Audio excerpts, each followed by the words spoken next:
Hello guys, welcome back to MJ's Knowledge Hub. ഞാൻ M J. ഞാനിന്ന് വന്നിട്ടുള്ളത് നമ്മുടെ +1 സുവോളജിയിലെ ബ്രീത്തിങ് ആൻഡ് എക്സ്ചേഞ്ച് ഓഫ് ഗ്യാസസിലെ ഏറ്റവും ഇമ്പോർട്ടൻ്റ് ആൻഡ് ഷുവർ ക്വസ്റ്റ്യൻസ് പറയാൻ വേണ്ടിയിട്ടാണ്. ഇതല്ലാതെ ഈ പാടത്ത് ചോദിക്കത്തില്ല. ഇനി അഥവാ ഒരു പാറ്റേൺ മാറ്റുകയാണെങ്കിൽ മാത്രമേ ചോദിക്കുള്ളൂ. അല്ലാതെ ഇതിന്ന് കാലകാലങ്ങളായിട്ട് വരുന്ന ചോദ്യങ്ങളുണ്ട്. ഇത് നിങ്ങൾ എന്തായാലും പഠിച്ചു പോകണം, പഠിച്ചിട്ട് തന്നെ പോകണം. വളരെ എളുപ്പമായിട്ട് പറഞ്ഞാൽ നമുക്ക് നേരെ വീഡിയോയിലേക്ക് പോകാം. വീഡിയോയിലേക്ക് പോകുന്നതിന് മുമ്പ് എന്ത് ചെയ്യുക, ചാനൽ ഒന്ന് സബ്സ്ക്രൈബ് ചെയ്യുക, വീഡിയോ ഒന്ന് ലൈക്ക് ചെയ്യുക, എന്ത് ചെയ്യുക, നിങ്ങളുടെ ഫ്രണ്ട്സിലേക്ക് തീർച്ചയായിട്ടും ഷെയർ ചെയ്യാൻ മറക്കണ്ട. കാരണം അവരും കൂടി പഠിച്ചോട്ടെ. എക്സാം ടൈമിൽ ഷുവർ ക്വസ്റ്റ്യൻസ് എന്ത് ചെയ്യുക, ഗ്രൂപ്പിലൊക്കെ ഇട്ട് അങ്ങ് പൊളിക്കുക. എന്ത് ചെയ്യുക, നേരെ നമുക്ക് വീഡിയോയിലേക്ക് പോവാം. എടാ അപ്പോൾ നമ്മളിതാ ഞാൻ എന്ത് ചെയ്തിട്ടുണ്ട്, എല്ലാം ഷോർട്ട് ആക്കിയിട്ട് ഇതാ ഇത്ര നിങ്ങൾ പഠിച്ചാൽ മതി. അപ്പോൾ നിങ്ങൾ ചിന്തിക്കും ഇത് മൊത്തം പാഠങ്ങളിൽ ഇത് വായിച്ചു നോക്കുമ്പോൾ പറയാൻ നിങ്ങൾക്ക് മൊത്തം പാഠത്തിൽ ഭൂരിഭാഗം 90% കാര്യങ്ങൾ ഉൾപ്പെടുത്തിയിട്ടുണ്ട്. ആ പാഠത്തിൽ ഇതെല്ലാം ഇമ്പോർട്ടൻ്റ് ആണ്. ഇവിടെ നിന്നെല്ലാം ക്വസ്റ്റ്യൻ വരും. ഇതിൽ ഞാൻ ഏതൊക്കെ ഇമ്പോർട്ടൻ്റ് എന്ന് പറഞ്ഞാൽ, lungs are covered by double layered pleura membrane. Lungs എന്താടാ, പ്ലൂറ മെംബ്രെയിൻ വെച്ചിട്ടാണ് കവർ ചെയ്തിട്ടുള്ളത്. 1 വേർഡ് ചോദിക്കും, ഒന്ന് പഠിച്ചു നോക്കുക. കാരണം ഹാർട്ട് പെരികാർഡി ആണെങ്കിൽ ലങ്സ് പ്ലൂറ മെംബ്രെയിൻ മാറും എന്ന് വിചാരിച്ച അവർ 1 വേർഡ് ചോദിക്കും. പിന്നെ ഇവിടെ നോക്കുക, നോർമൽ ബ്രീത്തിങ് റേറ്റ് എത്രയാടാ? നോർമൽ ബ്രീത്തിങ് റേറ്റ് ഒന്ന് പഠിച്ചു വെക്കുക.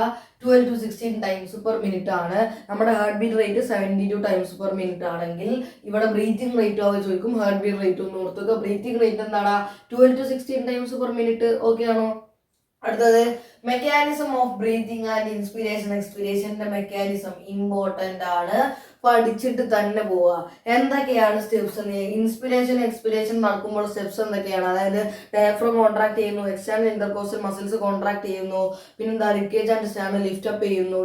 ഇത് ഞാനിപ്പോൾ പറഞ്ഞുകൊണ്ടിരിക്കുന്നത് ഇൻസ്പിരേഷൻ്റെ സ്റ്റെപ്സ് ഏതൊക്കെയാണെന്ന് ജസ്റ്റ് ഒന്ന് പറഞ്ഞുതരാം. ഇൻസ്പിരേഷനിൽ എന്താടാ, നമ്മുടെ ലങ്സ് എന്താണ്, നമ്മുടെ ലങ്സ് ഇത് ഇങ്ങനെ നിൽക്കും. ഇതാണ് നമ്മുടെ ഒരു അബ്ഡോമിനൽ ക്യാവിറ്റി, അതായത് തൊറാസിക് ക്യാവിറ്റി ഇത് ഇങ്ങനെ നിൽക്കുക എന്ന് വിചാരിക്കുക. ഇവിടെ ഇങ്ങനെ ഡയഫ്രം ഉണ്ട് ഇവിടെ. അപ്പൊ എന്താണ്, ഇത്രയും ബോഡിയാണ് കവർ ചെയ്തിരുന്നത്. പെട്ടെന്ന് എന്ത് ചെയ്യും, നമ്മൾ അകത്തേക്ക് എയർ എടുക്കുമ്പോൾ ഇൻസ്പിരേഷൻ്റെ ടൈമിൽ എന്ത് ചെയ്യുന്ന അറിയാം, നമ്മുടെ തൊറാസിക് ക്യാവിറ്റിയിൽ ഡയഫ്രം ഇങ്ങനെ ആവും, നേരെ ആവും. അപ്പോൾ വോളിയം കുറച്ചുകൂടെ കിട്ടും. അപ്പോൾ വോളിയം കൂടി കഴിഞ്ഞാൽ എന്ത് ചെയ്യും, പ്രഷർ കുറയുന്നത് നിങ്ങൾക്കറിയാം. കാരണം volume pressure is inversely proportional to volume ആണെന്ന് നിങ്ങൾക്കറിയാം. അങ്ങനെയാണെങ്കിൽ നമുക്ക് നോക്കാം എന്താണ്, ഇൻസ്പിരേഷനിൽ നമ്മൾ എന്ത് ചെയ്യും, ഡയഫ്രം കോൺട്രാക്ട് ചെയ്യും. ഡയഫ്രം കോൺട്രാക്ട് ചെയ്താൽ നിങ്ങൾ ഒരു കാര്യം കൂടി കോൺട്രാക്ട് ചെയ്തെന്ന് എഴുതണം, external intercostal muscles. Diaphragm relax ചെയ്തോ എക്സ്റ്റേണൽ ഇന്റർകോസ്റ്റൽ മസിൽസ് റിലാക്സ് ചെയ്യും. അപ്പോൾ ഡയഫ്രം കോൺട്രാക്ട് ചെയ്തു, ഇൻസ്പിരേഷൻ്റെ കാര്യമാണ് പറയുന്നത്.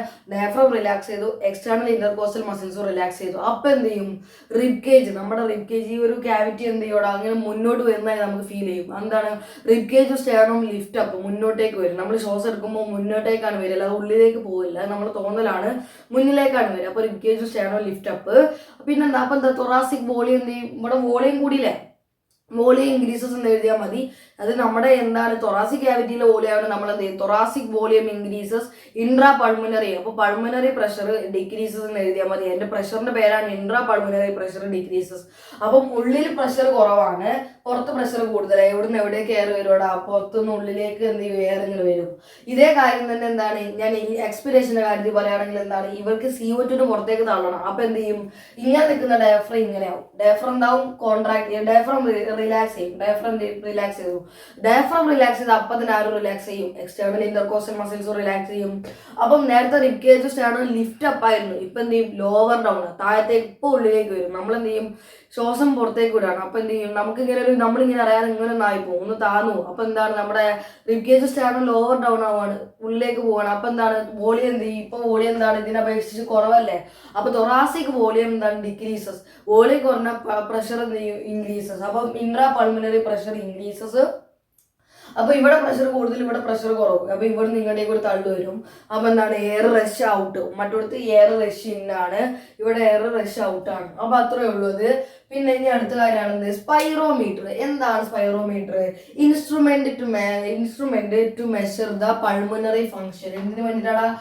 പൾമനറി ലങ്സിന്റെ ഫംഗ്ഷൻ ആൾക്കാൻ വേണ്ടിയിട്ടാണ്. പൾമനറി ഫംഗ്ഷൻ എന്ത് ചെയ്യാൻ വേണ്ടിയിട്ടാണ്? ഇൻസ്ട്രുമെന്റ് മെഷർ ചെയ്യാൻ വേണ്ടിയിട്ടാണ്, അളക്കാൻ വേണ്ടിയിട്ടാണ്. നമ്മുടെ പൾമനറി ഫംഗ്ഷൻ എന്ത് ചെയ്യാൻ വേണ്ടിയിട്ടാണ്? മെഷർ ചെയ്യാൻ വേണ്ടിയിട്ടാണ്, ലങ്സിന്റെ കപ്പാസിറ്റി അളക്കാൻ വേണ്ടിയിട്ടാണ്. ഇതൊന്നും നിങ്ങൾ പഠിച്ചില്ല എന്നാൽ നിങ്ങൾ ഇത് രണ്ടും പഠിച്ചു പോയിക്കോ. ഇമ്പോർട്ടൻ്റ് ആണ്, ഇതും ഇമ്പോർട്ടൻ്റ് ആണ്. Respiratory volumes and respiratory capacity ഇത് പഠിച്ചു തന്നെ പോവുക. തീർച്ചയായും നിങ്ങൾ പഠിച്ചു പോകണം, മറക്കരുത്. അടുത്താണ് ട്രാൻസ്പോർട്ട് ഓഫ് ഗ്യാസ്. ഏതൊക്കെയാണ്? ഓക്സിജന്റെ ട്രാൻസ്പോർട്ടും CO2ന്റെ ട്രാൻസ്പോർട്ടും ഉണ്ട്. ഓക്സിജൻ രണ്ട് രീതിയിലാണ് ട്രാൻസ്പോർട്ട് ആയി പോകുന്നത്. ഒന്ന് പ്ലാസ്മയിലെ ബ്ലഡിലെ പ്ലാസ്മയുടെ കൂടെ 33%, പിന്നെന്താണ് നമ്മുടെ ഒന്ന് ഓക്സി ഹീമോഗ്ലോബിൻ ആയിട്ട്. എങ്ങനെയൊക്കെയാണ്? ഓക്സിജൻ രണ്ട് തരത്തിലാണ് പോകുന്നത്. ഒന്ന് എങ്ങനെയാണ്? ബ്ലഡ് പ്ലാസ്മ വഴി 3%, ബ്ലഡ് പ്ലാസ്മ വഴി 3%, പിന്നെ ഒന്ന് എന്താണ്? ഓക്സി ഹീമോഗ്ലോബിൻ ആയിട്ടാണ് എന്ത് 97% പോകുന്നത്. ഓക്സി ഹീമോഗ്ലോബിൻ ആകുമ്പം അവിടെ കുറച്ച് ഫാക്ടേഴ്സ് അഫക്റ്റ് ചെയ്യുന്നുണ്ട്. അത് എന്തായാലും നിങ്ങൾ പഠിച്ചു പോകണം. ഇമ്പോർട്ടൻ്റ് ഞാൻ മാർക്ക് ചെയ്യുന്നുണ്ട്. ഇത് നിങ്ങൾ എന്ത് ചെയ്യണം? ഫാക്ടേഴ്സ് അഫക്റ്റിംഗ് ഫേവറബിൾ ഫാക്ടേഴ്സ് എന്ത് ചെയ്യണം? പഠിച്ചു പോകണം. അതായത് ഇത്രയേ ഉള്ളൂ. നമുക്കറിയാം എവിടെയാണ് ഈ ഓക്സിജൻ ഉണ്ടാവുക? ഓക്സിജൻ ആരുടെ അടുത്ത് ഉണ്ടാവുക? ആൽവിയോളയുടെ അടുത്താണല്ലോ. അപ്പൊ നമുക്കറിയാം ഈ ഓക്സിജന്റെ അടുത്തേക്ക് എന്ത് ചെയ്യും? ഹീമോഗ്ലോബിൻ വരും. ഓക്സിജൻ അടുത്തേക്ക് ആര് വരുമോടാ? ഹീമോഗ്ലോബിൻ വരും. ഓക്സിജൻ അടുത്തേക്ക് ആര് വരും? ഹീമോഗ്ലോബിൻ വരും. എന്നിട്ട് എത്ര ഓക്സിജൻ എടുക്കും എന്നറിയോ?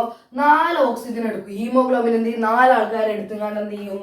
ടിഷ്യൂസിന്റെ അടുത്തേക്ക് പോകും. എവിടുന്നാണ്? അപ്പൊ ഈ റിയാക്ഷൻ എങ്ങോട്ടാണ് നടക്കുന്നത്? ഹീമോഗ്ലോബിന് ആരായിട്ട് അറ്റാച്ച് ചെയ്തു?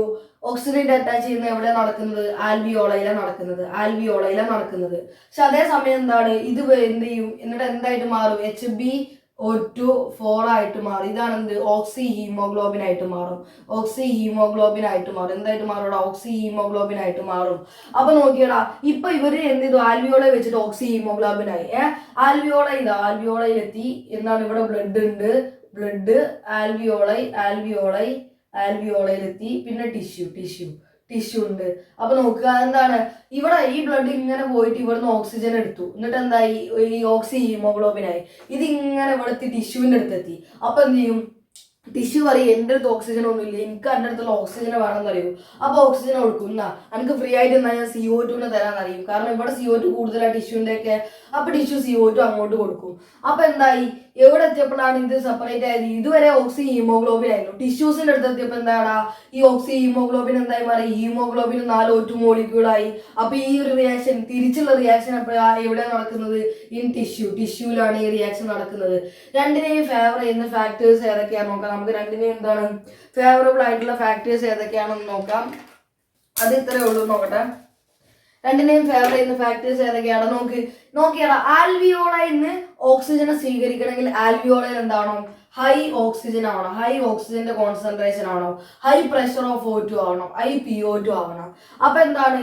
അപ്പോൾ ഹൈ PO2 ആണെങ്കിൽ എന്താണ്? അവിടെ കാർബൺ ഡൈ ഓക്സൈഡ് എന്താണ്? ലോ PCO2 ആണ്. കാർബൺ ഡൈ ഓക്സൈഡ് എന്താണ്? ലോ ആണ്. കാർബൺ ഡൈ ഓക്സൈഡ് ലോ ആണെങ്കിൽ ബാക്കി രണ്ടും ലോ. ആരൊക്കെയാണ്? ലോ ടെമ്പറേച്ചറും low H+ കോൺസെൻട്രേഷനും.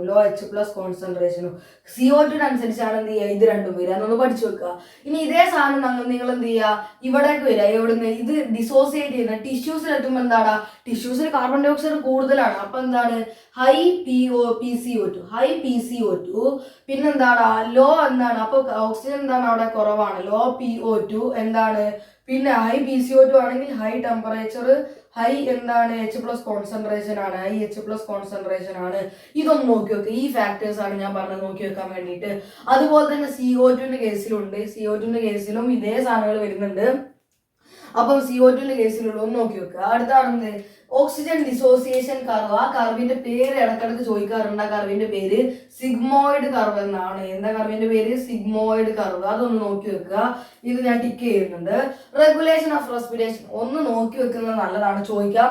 Asthma, emphysema important mark ചെയ്യുന്നുണ്ട്. ഒന്ന് നോക്കി വെക്കുക. എന്താണ് ആസ്മയും എംഫിസീമയുടെയും കാരണങ്ങൾ? സിഗരറ്റ് സ്മോക്കിംഗ് ആണ്. പിന്നെ ആസ്മക്ക് എന്താണ്? Wheezing with difficulty in breathing ഒക്കെയാണ് അതിന്റെ സിംറ്റംസും കാര്യങ്ങളൊക്കെ ഉള്ളത്. അപ്പം എന്താണ്? ബ്രോങ്കൈന്റെയും ബ്രോങ്കിയോൾസിന്റെയും ഇൻഫ്ലമേഷൻ ഒക്കെയാണ് കാരണങ്ങൾ. അതൊക്കെ ഒന്ന് നോക്കി വെക്കുക. ഇത്രയേ ഉള്ളൂ ഇന്നത്തെ പാർട്ട്. എന്ത് ചെയ്യുക? ഞാൻ ഇവിടെ വെച്ച് വൈൻഡപ്പ് ചെയ്യാണ്. വീഡിയോ എന്ത് ചെയ്യുക? ലൈക്ക് ചെയ്യുക, ചാനൽ സബ്സ്ക്രൈബ് ചെയ്യുക. So by.